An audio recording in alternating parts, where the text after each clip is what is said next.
guys, it's Miss DeAngelis here. Welcome to another edition of my chemistry lecture. Today we're going to focus on the periodic table and I'm going to explain to you how the elements are organized. There actually is a method to the madness of how all 118 elements are placed in a specific location on the periodic table. Okay, so the building blocks of the universe, I just want to explain that those are the elements, which the elements are the building blocks of all matter. But what's matter? Well, matter is anything that has mass and takes up space. Now, an interesting fact about elements is that no matter where you find it, if you find it on Earth, or if you find it not on Earth, or if you find it in any different location on the Earth, the elements are going to have the same structural integrity, meaning that they're going to be made up exactly the same if it is an identical atom of that element. So, for example, if you were to find iron on Earth, it would have the same atomic structure as iron that you would find on Mars. The elements are placed in specific locations on the periodic table because of the way they look and act. And the way an element looks and acts can be identified by its physical and chemical properties. Now, guys, we studied this definition back in 6th grade, and I know half of you, I know for a fact because you had me, studied physical and chemical properties. Okay, we'll get into those in a second. But the periodic table lists the elements in rows and columns, and the element's position of where you find it on the periodic table can tell you a lot about the properties of that specific element. And I'm going to get into that in just a second, but I want you first to understand that there are 3 types of groups that elements are placed in. The first are metals, then the nonmetals, and then the metalloids. We've all heard those words before, guys. So you can tell which type an element is simply by where it is placed on the periodic table. So if I were to look at the metals, I would focus pretty much on the left-hand side of the periodic table. That's where I'm going to find all of my metals. They're all going to be over here in this area. Okay. Now, if I want to focus on my metalloids are on the stair step. Those are going to be right here. And all of my nonmetals, which are pretty much going to be in a gas form, are going to be over here on the right. So if we start talking about physical properties, we're going to discuss that the physical property of a metal, it's pretty much going to be shiny. We know what that word means. We know that metals are ductile, meaning that they can be pulled into long, thin strands. And by that, for an example, if you were to cut the cord of your cell phone charger, you would see these tiny little copper wires inside. That means that copper is ductile, that it can conduct electricity. So they are good conductors of heat and electricity. If the element is malleable, chances are it's a metal. Now, malleable is, look, mom has an iron pan in the kitchen. She has aluminum pots and pans. Your dog's or cat's water dish is malleable. So that means that the metal can be made into another shape. And again, good conductors of heat and electricity. You wouldn't, if a pan was on the stove and it had been on the burner and it was hot and your hand touched it, of course you get burned. And most metals are solid, and being solid is a physical feature when it is at room temperature, because obviously if the temperature is higher, you could melt it and it would be in liquid form. Now your nonmetals are over here. They are always, always, always on the right-hand side. They are the ones in orange on this description. And they're mostly gases at room temperature. So for example, helium is going to be right here. They are poor conductors of heat and electricity, and that's why they're mainly used as insulators. They're pretty brittle and they're dull, meaning that they are not at all shiny. What about our metalloids? Well, our metalloids share characteristics of both. They can have characteristics of both metal and nonmetals. They're often used in the semiconductor industry, meaning cell phones, computers, computer chips, those sorts of things. So you'll find that that mainly is like silicon, boron, even arsenic. I mean, that's considered a metalloid in itself. So look at these numbers, guys. We're about to examine what all of these numbers mean. Don't focus on the numbers here. The numbers that are right here are subatomic levels, S, P, D, and F.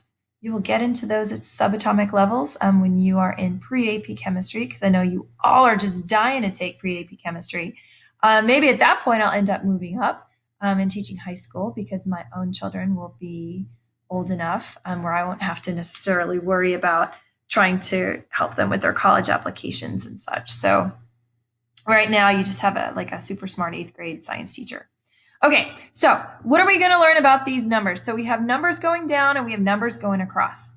Let's talk about the numbers that are going across. So the numbers that are going across happen to represent the number of energy levels that each atom has. So if we go across and I see the number 1 right here, I know that around the nucleus, if this was my nucleus, I know that around my nucleus, I just have 1 energy level. And that all of the elements in row 2, which is also known as the period, have 2 energy levels.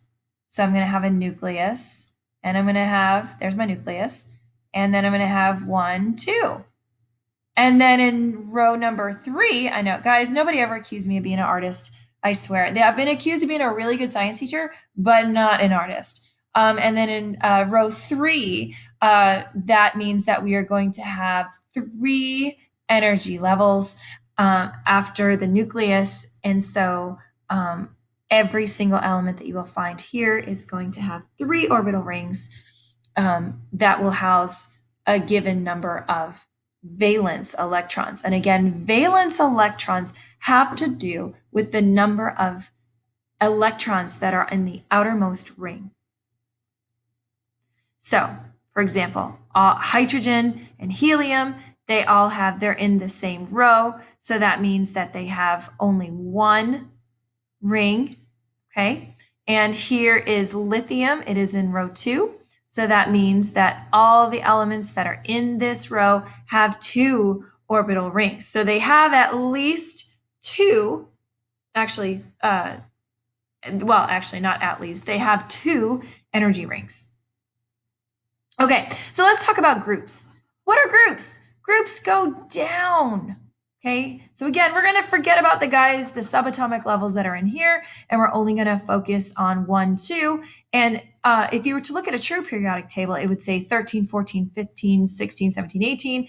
Instead, you're going to cross out the 1 in front, and you're going to only deal with the unit that would be to the right of that 1. So groups have to do with the number of valence electrons. So all the elements here in group 5 are going to have 5 valence electrons in its outermost shell.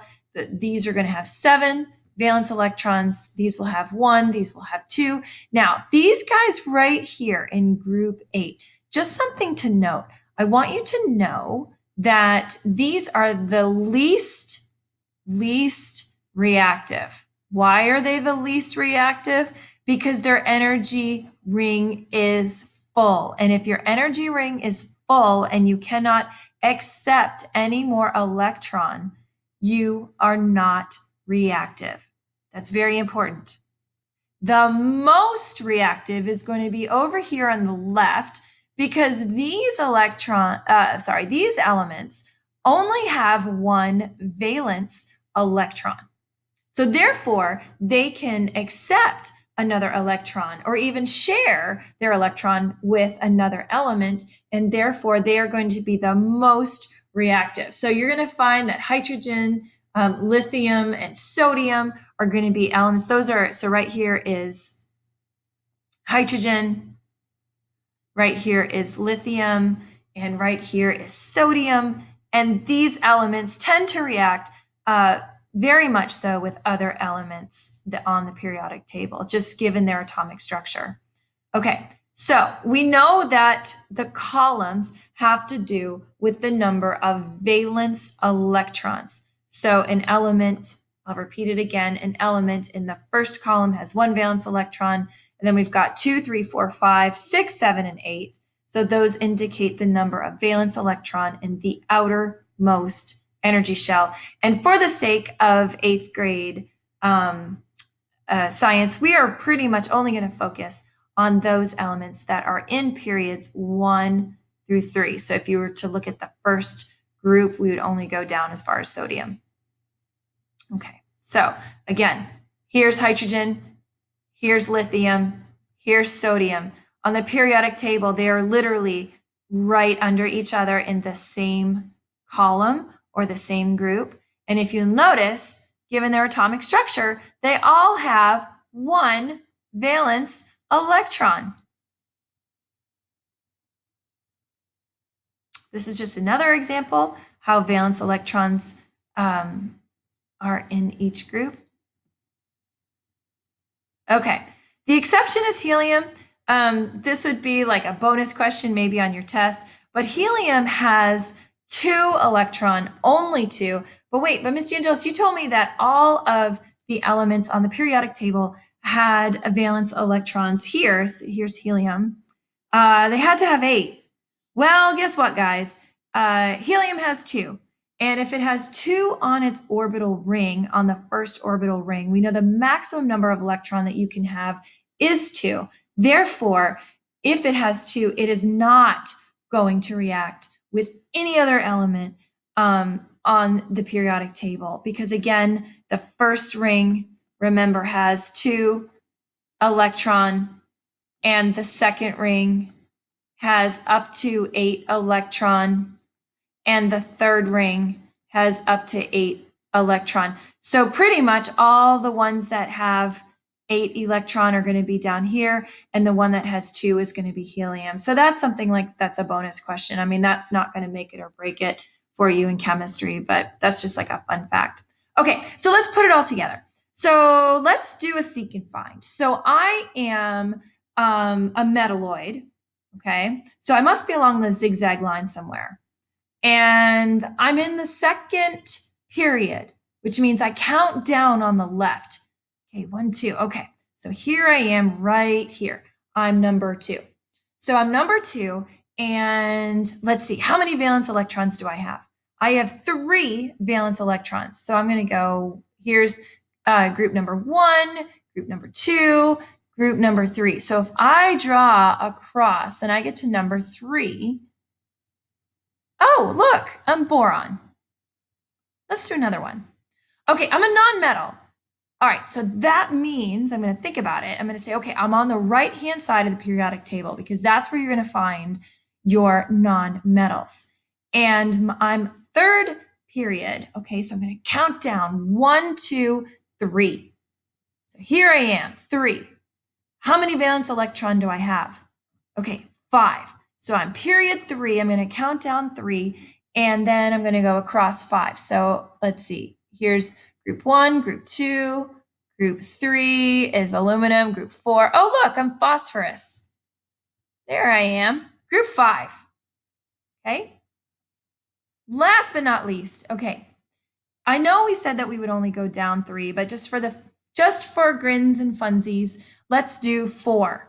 Okay, I'm a metal, so that means that I'm on the left. I'm in period 4, so I'm going to count down 1, 2, 3, 4. And then I'm in group 2 because I have 2 valence electrons. So here I am. I'm going to bust through group 1. I'm going to get to group 2, and I'm calcium. Okay, guys. Well, that's it for the lecture for today. I hope you enjoyed learning chemistry and the periodic table as much as I enjoyed discussing and teaching the periodic table. Again, if you have any questions, you can ask those of me in the live session. I hope you do well on your Ed Puzzle. Guys, chemistry is not an easy topic. Please don't ever feel embarrassed, like you can't ask me a question. I'm more than happy to help you. If you need extra time and support, I'm more than happy to work with you in tutorials, and I will continue to go over it until you get it. So until I see you live, guys,